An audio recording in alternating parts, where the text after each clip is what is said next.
విధ్వంసం, నేటి రాష్ట్ర పరిస్థితులు, ప్రభుత్వ నిర్ణయాలు ఏ విధంగా ముందుకు పోతున్నాం, short term, medium term, long term దృష్టిలో పెట్టుకొని ఈ రాష్ట్రాన్ని ఏ విధంగా మళ్ళీ అందరం కలిసి అభివృద్ధి చేయాలనే విషయాలన్నీ కూడా ప్రజలకు వివరించాలనే ఉద్దేశంతోనే నేను ఈరోజు రిప్లై ఇస్తున్నాను.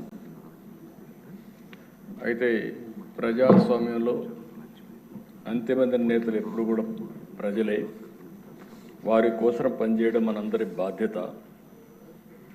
మొన్నటి ఎన్నికల్లో ప్రజలందరూ ఒక మహా ఉద్యమంలా, పెను విప్లవంలా 45 సంవత్సరాలుగా నేను అనేక ఎన్నికల్లో పోటీ చేశాను. కానీ మునుపెప్పుడూ చూడని చైతన్యంతో ఓట్లేసి మమ్మల్ని గెలిపించారు. అయితే ఇక్కడ చాలామంది శాసనసభ్యులు ఉన్నారు, 3 పార్టీల నాయకులు కూడా ఉన్నాం. ఆ రోజు నా ఆలోచన ఒకటే, ప్రజలు గెలిస్తే ఈ రాష్ట్రం నిలదొక్కుంటుంది, ప్రజలు గెలవాలంటే ఎన్డీఏని గెలిపించాలని మేము పిలిపించాం. మళ్ళీ మేమందరం కలిసి రాష్ట్ర పునర్నిర్మాణం చేసి మళ్ళీ రాష్ట్రాన్ని అభివృద్ధి చేస్తాను ఒక హామీ ఇస్తే బ్రహ్మాండమైన స్ఫూర్తితో ముందుకు వచ్చారు. ఇక్కడ జనసేన అధినేత పవన్ కళ్యాణ్ గారు ముందుగానే చెప్పారు, ప్రభుత్వ వ్యతిరేక ఓటు చేయడానికి వీలు లేదని చాలా స్పష్టంగా చెప్పి, తెలుగుదేశం అదే మరి మేము కలిసి పోటీ చేస్తామని చెప్పారు. తర్వాత బీజేపీ కూడా మేమందరం కలిసి పోటీ చేస్తేనే ఈ రాష్ట్రాన్ని నిలబెట్టగలుగుతామని ఆలోచించి 3 పార్టీల కూటమి ఏర్పడింది. ఇటు పవన్ కళ్యాణ్ గారు, నేను, అటు ఢిల్లీలో నరేంద్ర మోడీ గారిని చూసిన తర్వాత ప్రజల్లో ఒక విశ్వాసం కలిగింది. అందుకే మీరు చూస్తే 93% స్ట్రైకింగ్ రేట్తో 57% ఓట్ల షేర్తో కూటమి ప్రభుత్వం గెలిచిందంటే ఇది ఒక చరిత్ర అధ్యక్ష.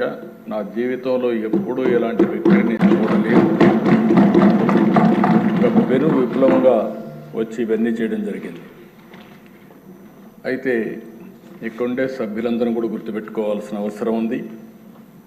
ప్రజల మన పైన పెట్టుకున్న నమ్మకానికి ఇది ఒక తార్కాణం.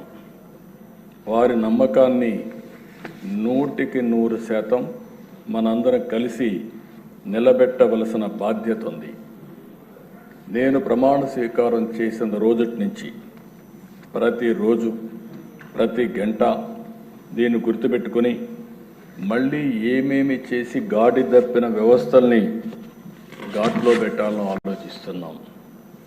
అధ్యక్ష, ఇది నాకు మొదటిసారి కాదు, 4వసారి ముఖ్యమంత్రి అయ్యాను.